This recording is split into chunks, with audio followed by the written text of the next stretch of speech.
আমি মেয়ে না হিজড়া, ওরা তো অনেক কিছু বলছে, আমি আমি এগুলো শুনে অভ্যস্ত হয়েছি। তো আমার এক্ষেত্রে কোনো it will not affect me. আমি তো কোথাও বলিনি যে আমি অনেক ইন্টারভিউতেই বলেছি আমি চেঞ্জ করেছি, জেন্ডার চেঞ্জ করেছি।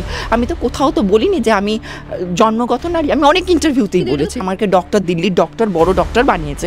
সুতরাং আমি তো বলেছি আমার কুয়োতে এসে খেলার দম থাকলে আমি পরিষ্কার, আমি তো ডাইরেক্ট বলেছি আমার কুয়োতে কত দম থাকলে সে সাঁতার কেটে দেখাতে পারে, আমি দেখবো তারপর বলি। আমি তো বলছি খলসে মাছ আছে না ল্যাটা মাছ আছে না বোয়াল মাছ আছে, কারণ বাঙালি ছেলেদের কারো তিমি মাছ হয় না, পরিষ্কার গল্প। এটা আমি আগেও বলেছি, আবার বলছি। আমার বম্বে, তারপর হচ্ছে দিল্লি, তারপর হচ্ছে লখনৌ, সমস্ত মুসলিম ফ্রেন্ডরা আমাকে সাদর ওয়েলকাম জানিয়েছে। বলছে তুই একটা খুব ভালো ডিসিশন নিয়েছিস যে তুই বিজেপি জয়েন করেছিস। এই রাজ্যের সরকার সে হচ্ছে হাতে ধরে, প্রথম কথা 3টে জেনারেশনকে নষ্ট করেছে, নিজে হাতে ধরে দায়িত্ব নিয়ে, শুধু দায়িত্ব নিয়ে না, দায়িত্ব নিয়ে নষ্ট করেছে। আর কিছু মানুষ, আমি নাম না নিয়ে বলছি, তারা যখন ওই রিল করে দেখায় যে আমার পেছনে কত লোক, দেখো আমার কত ফলোয়ার, ওগুলো কিছু না ভাড়া করে নিয়ে আসে, জোর করে তুলে আনা হয়, বুঝেছো তো। তাদের মধ্যে থেকেই লোক আমাকে বলেছে যে আমাদেরকে জোর। বিজেপিতে যোগদান করার পর অনেক দিন পর ভাইরাল সুচিত্রা দিকে আমরা পেয়ে গেছি। দিদি কেমন আছো বলো? তোমার শারীরিক অবস্থা অনেকটা খারাপ ছিল আমরা শুনেছি। হ্যাঁ, আমি একটু মাঝে সত্যি শারীরিকভাবে অসুস্থ ছিলাম, এখন আগের থেকে একটু বেটার আছি। সবার আশীর্বাদে, সবার ভালোবাসাতে ধন্যবাদ। সুচিত্রা দিদি, এবার প্রশ্নের দিকে যাই। বিজেপিতে যোগদান করার পর অনেক দিন পর আমরা তোমাকে পেলাম, এবং বিজেপিতে যোগদান করার পরই দেখতে পাচ্ছি সমাজ মাধ্যমে একাধিক কটাক্ষ তোমাকে নিয়ে, ব্যক্তিগত আক্রমণ, এবং যারা আক্রমণ করছে নির্দিষ্ট একটি দলের সাথে যুক্ত রয়েছে তারা। দেখো, অ্যাকচুয়ালি এই দলটা যারা করে তাদের এডুকেশন লেভেলটা অনেকটা শ্যালো। এদের থটের রিফাইনমেন্ট দরকার। ফার্স্ট একটা দরকার হচ্ছে থটের রিফাইনমেন্ট।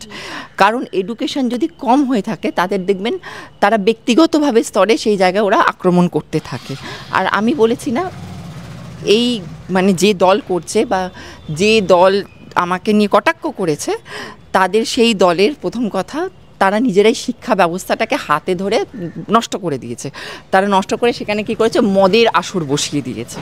একদম পরিষ্কার কথা, তারা মদের আসর, মানে বাচ্চাদের 3টে প্রজন্মকে, আমি বলেছি না, এই রাজ্যের সরকার সে হচ্ছে হাতে ধরে, প্রথম কথা 3টে জেনারেশনকে নষ্ট করেছে, নিজে হাতে ধরে দায়িত্ব নিয়ে, শুধু দায়িত্ব নিয়ে না, দায়িত্ব নিয়ে নষ্ট করেছে শিক্ষা ব্যবস্থাটাকে। গুলোকে তুমি দেখো না, রাস্তায় শিক্ষকরা রাস্তায় বসে আছে, স্কুল, প্রাইমারি স্কুল বন্ধ, সেখানে শুধু কি করবে, লোককে কিভাবে ভড়কানোর চেষ্টা, মানে মানুষকে ভড়কা। দেখো, 1000 টাকা 1500 টাকা দিয়ে ভাবছে লেখাপড়া তো জানে, ওরা ভাবছে আমাদের কাছে একটা 1000-1500 টাকা, ওরা তো কী ভাবছে, ওরা অনুদান পেয়ে ওরা বেঁচে যাচ্ছে। কারণ লেখাপড়া যা থাকবে, সে, আমি বলেছি, সে অধিকার চাইবে, সে বলবে না আমাকে চাকরি দিন। এই সরকার তো চাকরি দিতে ব্যর্থ। আজকে দেখো, আজকে যুব সমাজ তারা ফ্রাস্ট্রেশনে ভুগছে।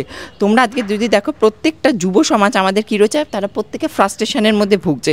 তা আজকে সেখানে এই সরকার কোনো রকম শিল্প আনলো না। মেন আমি বলেছি না, উনি যে মমতা বন্দ্যোপাধ্যায়ের অনেক দলের লোকেরা আমাকে কটাক্ষ করেছে, বলেছেন যে উনি জিডিপিটা এই রাজ্যের নাকি সব থেকে হাই।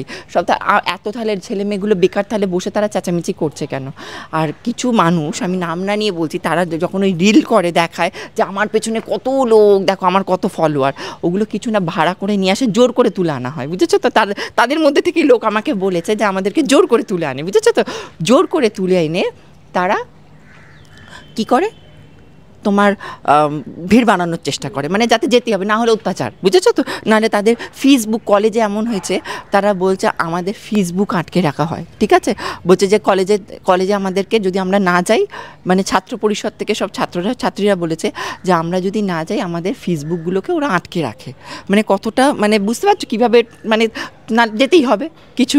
তা আমি সেখানে বলছি, দেখো, মানুষের যদি প্রপার বোধ থাকে, আমি কি বলেছি, শুভ বুদ্ধি সম্পন্ন মানুষ, যার পেটে একটু লেখাপড়া জানবে। এই যে আমি ওনাকে, আমি তোমাদের এখানে, তোমাদের সংবাদ মাধ্যম দিয়ে আমি একজনকে আমি খুব স্যালুট জানাচ্ছি, ম্যাডাম, আমি জানি না উনি দেখবেন কি না, শান্তা দত্ত, যিনি ক্যালকাটা ইউনিভার্সিটির ভাইস। আমি বলেছি না, প্রপার এডুকেটেড পার্সন, তার কিন্তু সিদ্ধারা বিক্রি করবে না। আজকে ওনাকে দেখো, উনি ছেড়ে দিলেন ভাইস চ্যান্সেলর পদ থেকে, ওনাকে কেন না? দিদি, ব্যক্তিগতভাবে যে আপনাকে আক্রমণ করা হয়েছে, দেখো, আমাকে তো আমি তো রেডি ছিল, অবশ্যই, তা না তোকে, আমি তো বলেছি পরীক্ষা দেওয়ার জন্য তো আমি প্রস্তুত ছিলাম। একটা কথা আমি তো বারবার বলেছি যে দেখো ওরা যখন আমার নারীত্ব নিয়ে বারবার প্রশ্ন তুলেছে, আজকে আমার নারীত্ব নিয়ে ওরা বারবার প্রশ্ন তুলছে, হ্যাঁ, আর আমি তো কোথাও বলিনি যে আমি অনেক ইন্টারভিউতেই বলেছি আমি চেঞ্জ করেছি, জেন্ডার চেঞ্জ করেছি, আমি তো কোথাও তো বলিনি যে আমি জন্মগত নারী, আমি অনেক ইন্টারভিউতেই বলেছি। এটা তো ক্রাইম না, আর এটা তো একটা ইন্টারন্যাশনাল ইস্যু। আজকে ওরা তো যেটা করলো বৈষম্য করলো আমার সাথে, সরকার পক্ষ থেকে আজকে আমার সাথে এইভাবে চরম বৈষম্য করা হলো। আর আমি 8 লাখ টাকা দিয়ে ভেজাইনা বানিয়েছি, ঠিক আছে, আমাকে ডক্টর, দিল্লির ডক্টর, বড় ডক্টর বানিয়েছে। সুতরাং আমি তো বলেছি আমার কুয়োতে এসে খেলার দম থাকলে আমি পরিষ্কার, আমি তো ডাইরেক্ট বলেছি যে পরীক্ষা করার জন্য তো উনি একজন তো সবই করেছেন, সে কবিতা লিখেছে, গান করেছে, করেছে, তার শুধু ডাক্তারিটা বাকি আছে। যদি ডাক্তার গ্লাভস পরে ডাক্তারি করতে আসে আসতে কাজ পারে, রাজি আছি, কোনো প্রবলেম নেই। যে ডক্টর, শোনো একটা কথা বলে রাখি, যে ডক্টর আমার করেছে তার মানে আমি আমার দিকে কনফিডেন্ট আছি বলি তবে আমি চ্যালেঞ্জটা দিচ্ছি, নাহলে তো আমি তো বলছি খোলসে মাছ আছে না ল্যাটা মাছ আছে না বোয়াল মাছ আছে, কারণ বাঙালি ছেলেদের কারো তিমি মাছ হয় না, পরিষ্কার গল্প। এটা আমি আগেও বলেছি, আবার বলছি, কুয়োতে, আমার কুয়োতে কত দম থাকলে সে সাঁতার কেটে দেখাতে পারে, আমি দেখবো, তারপর ব্যক্তিগত যে আক্রমণ করেছে সেটা তো বাংলার সমস্যা নয়, এটা তো দেশ, এটা তো সেটাই তো বলছি, এটা আমাকে শুধু করেনি, গোটা যারা এর থেকে করা হয়েছে সেটা তো, আমি কি বলেছি, এটা অশিক্ষিত সরকার, এটা তো বেসিক্যালি অশিক্ষিত সরকার।